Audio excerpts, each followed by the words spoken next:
My name's Dan and welcome to the D&D Gaming 2023 Halloween special. Scaring the shit out of us this year is Amnesia, a machine for pigs. Will you find this game a walk in the park? Or will it reduce you to a whimpering mess in the corner of the room? Does this game live up to the hype created by the first game, or should it have been sent through the grinder before ever reaching the light of day? Stick around if you're interested in finding out if this game is worth your time and money. Joining me as always is my brother Dav. So Dav, what's your first thoughts on Amnesia, a machine for pigs? Well, after playing the first Amnesia game, The Dark Descent, I knew what to expect with this one, mainly to have some spare underwear on standby.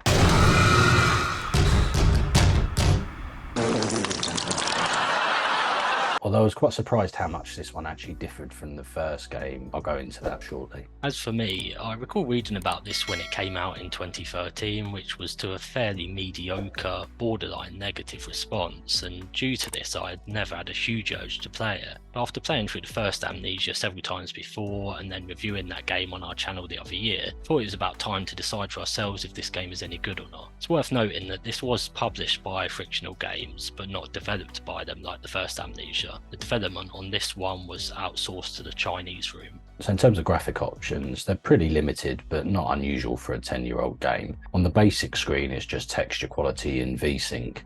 There are a few more options in the advanced options menu, such as shadow quality and resolution, but that's about it. Yeah, a bit like the first game, initially it appears there are very few graphic options, but there is an advanced options sub-menu which contains a lot more, and certainly decent enough for an older game that is essentially an indie game. So in terms of graphics and graphics performance, our PC specs are up on screen as usual, but despite my PC being easily powerful enough to run the game, it actually ran pretty poorly. To begin with, my graphics card, the GTX 1080, wasn't recognised by the game, which seemed a little odd. I then started by running the game on the highest setting, but noted a number of graphical issues, including horizontal bands across the screen and a lot of lagging. Following this, I dropped the graphics down to medium, but still had a lot of lagging right the way through the game. The graphics themselves generally okay, they seem an improvement on the first game, but still some way off best in its genre of its time, even with the game being over 10 years old. Poor fellow has seen it all before. I didn't have any performance issues like Dav, thankfully, and it ran well for me performance-wise with no stuttering or artifacts or anything.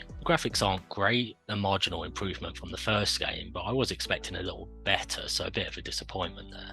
They did have 3 years from the release of the first game, and so I'm surprised at how little the graphics actually changed. It feels like it could have come out around the same time as the first game in this respect. It's worth noting there's no FOV slider, and if you want to change this you have to mess about with the CFG file. That being said, the standard FOV was completely fine for me and I didn't feel the need to change it. So in terms of player controls, well, the usual standard keyboard and mouse controls as you'd expect, so not much to include here. It does have full key rebindings and controller support though. Yeah, the controls are pretty basic. It's a mixture of keyboard and mouse with SAD for moving around and left and right mouse buttons to interact with objects. There's a few buttons for things like venturing, lantern, putting it up or away, but that's about it really. So in terms of game modes, there's just one main game mode. You play as Oswald Mandus, an industrialist and butcher. The setting is Mandus's house in London on New Year's Eve 1899. After awaking from a fever that has lasted several months, Mandus hears the voices of his sons Edwin and Enoch calling for him. Then he receives a call from the engineer who tells him that his sons are trapped below in the machine which Mandus created beneath his house. The machine has been sabotaged, which has put his sons in danger. The game is not a direct sequel to The Dark Descent, as it was initially intended to be a small mod to the first game, but was later decided to be developed into a full game. However, the link to the first game is that Oswald Mandus is implied to be the great-grandnephew of Daniel, the protagonist, exploring Brennenburg Castle in The Dark Descent.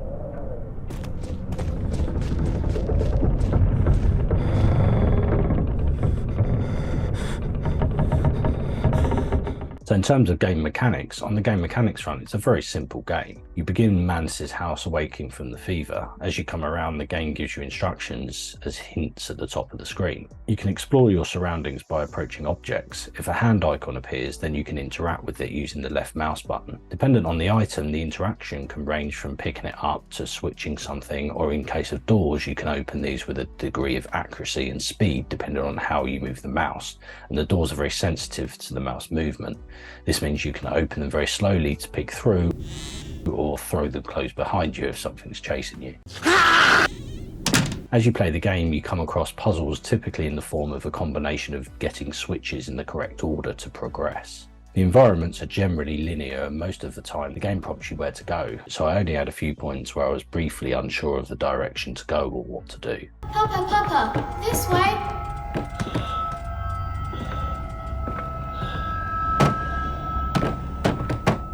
The game mechanics are essentially the same as the first game and very easy to pick up, but there are some notable changes. For example, the sanity mechanic has been removed entirely, meaning that any darkness and sights or noises from the enemy don't impact you anywhere near as much as the first game. There is no inventory at all in this game, and no need for health top-ups as the health regenerates after a period of time. All of this leads to simplified mechanics, which unfortunately is not a good thing overall. The puzzles are also much more simplified compared to the first game, to the point where they can barely be called puzzles, to be honest. I will cry all the way home. So in terms of UI, the UI is largely non-existent with no permanent icons on screen. It's good as it makes the game very immersive and avoids any loss of this through intrusive UI. There is a hand icon that appears over items that you can interact with, but this is about it. You also occasionally get hints appear at the top of the screen, but this is mainly focused in the first quarter of the game. Yeah, there isn't really a UI to speak of, but I did notice that if you get hit by an enemy or take full damage, your health will flash up on the screen.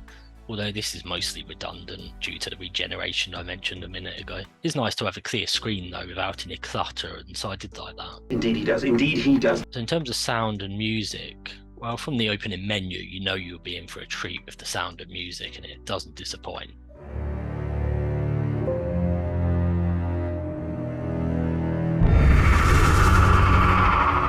There's great ambient sounds throughout the various levels, with knocks and bangs in the distance and the sound of enemies coming towards you.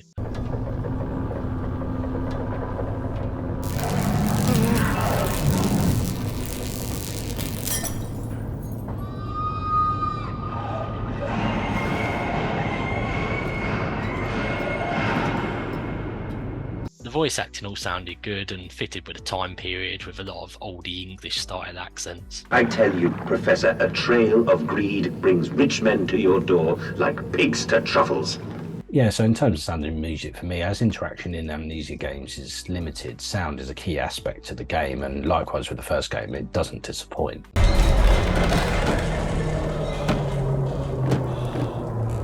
The environment sounds really, really good. Lots of creepy noises as you walk around, banging, creaking doors, screams and squeals, and it's all very effective and shit scary, to be honest.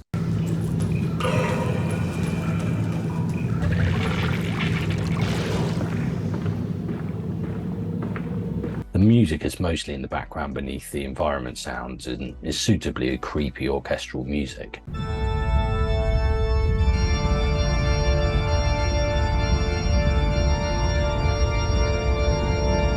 The voice acting is really good. There's not much dialogue, but where it does come in, it's really authentic, convincing, and in the case of the two children, creepy as hell.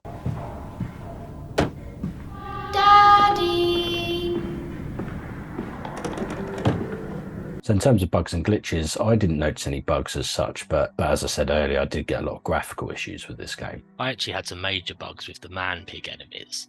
In a part where you're being chased by one of the man-pigs, the thing literally glitched through me and appeared in front, and then I just ran through it and carried on going.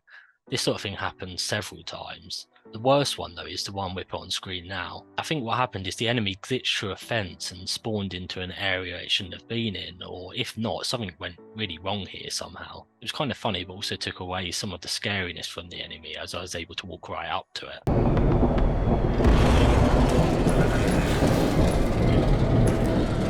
So to sum up things I liked about the game, I like the steampunk environment and the feel to the game. Like the first game, it plays on human fear and noises in creepy dark environments. Although the Amnesia games have been criticised for their lack of enemy interactions, I actually like the fact that there's only a few interactions in the games. It makes it more frightening when second guessing if a noise is coming from an enemy or not, than keep seeing the same enemies over and over again, for example.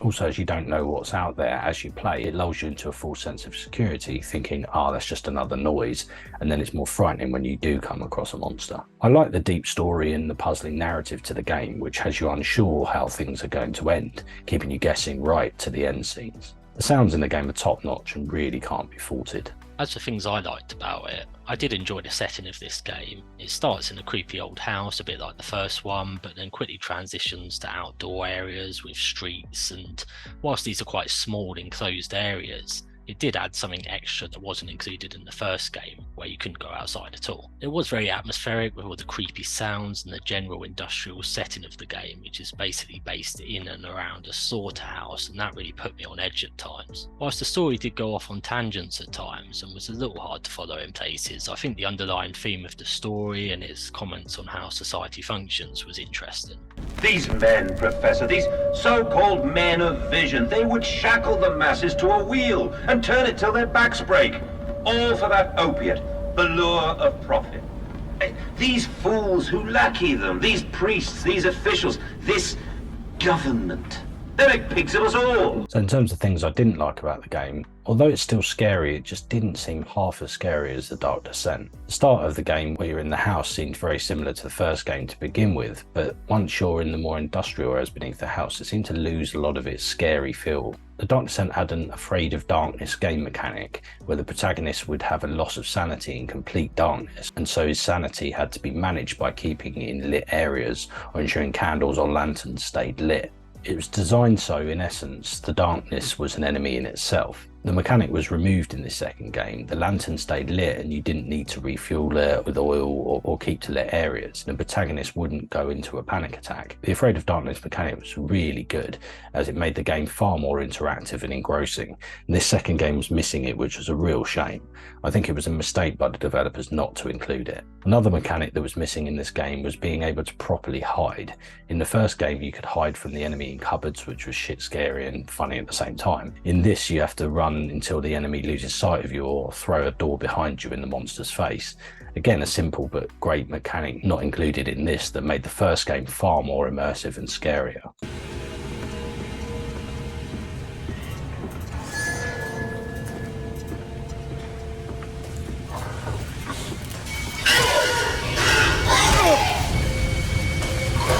As for things I didn't like about it, the simplified gameplay was a real letdown for me.